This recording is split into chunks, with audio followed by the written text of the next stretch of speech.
काम होण्याचं म्हणजे सगळ्यात मोठं श्रेय म्हणजे प्रदीप बाबुराव पोद्दार आणि त्यांचाच मुलगा गणेश प्रदीप पोद्दार यांच्यामुळे आज मी इथं आलो.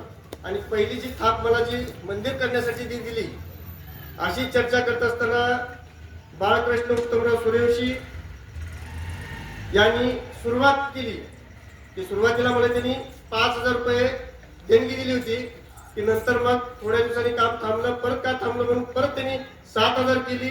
7,000चा 11,111 रुपये.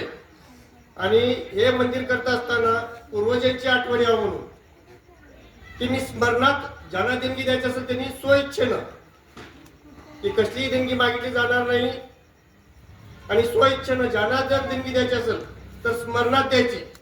मग स्मरणात म्हणल्यानंतर काय होतं की आपल्या पूर्वजांचं नाव हे परत आपल्या म्हणजे बोलण्यात येतं.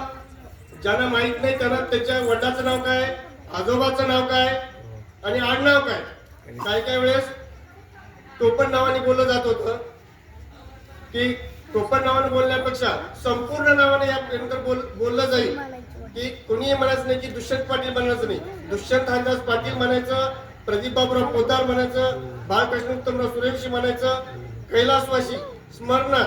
त्याच्यानंतर उत्तमराव निवृत्ती सूर्यवंशी म्हणजे मुलगा कोण, वडील कोण आणि आजोबा कोण आणि त्यांच्या या गावाशी नातं काय म्हणून ही स्मरणात देणगी घेतली जाणार आहे, ती बी स्वइच्छेनं. तरी आजपर्यंत सगळ्यांनी देणगीपेक्षा सुद्धा सगळ्यात मोठं काम केलं म्हणजे इथं व्यंकट केशवराव सावंत यांनी बनपट्टे म्हणून एक कॉन्ट्रॅक्टर होता, त्यांच्याशी माझी गुजगोष्ट करून हे मंदिर मी पूर्ण त्यांच्या हाती सोपवलं आणि त्यांनी त्यांचा फॉलो घ्यायचा. इथं जर नसले तरी अण्णाराव दत्तू कदम यांनी पण सहकार्य म्हणजे सगळ्यांनी सहकार्य केलेले.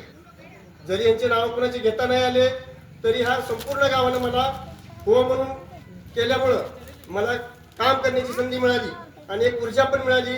आणि मी आजपर्यंत कधी माईक घेणार नाहीये, थोड्याच वेळेपूर्वी बोललो होतं, पण मला घेण्याची तुम्ही मला संधी दिली आणि हे जे झालेलं आहे ते तुमच्या सगळ्याच्या सहकार्यामुळे झालेलं आहे.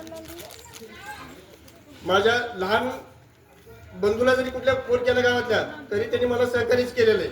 ज्या त्यापर्यंत सगळ्यांनी सहकार्य केलं त्या सहकार्याबद्दल मी सगळ्याचा ऋणी आहे आणि अशीच कुठली तरी एखादी सेवा करण्याची संधी मला परत द्यावी आणि ती माझ्या करण्याचा प्रयत्न राहील.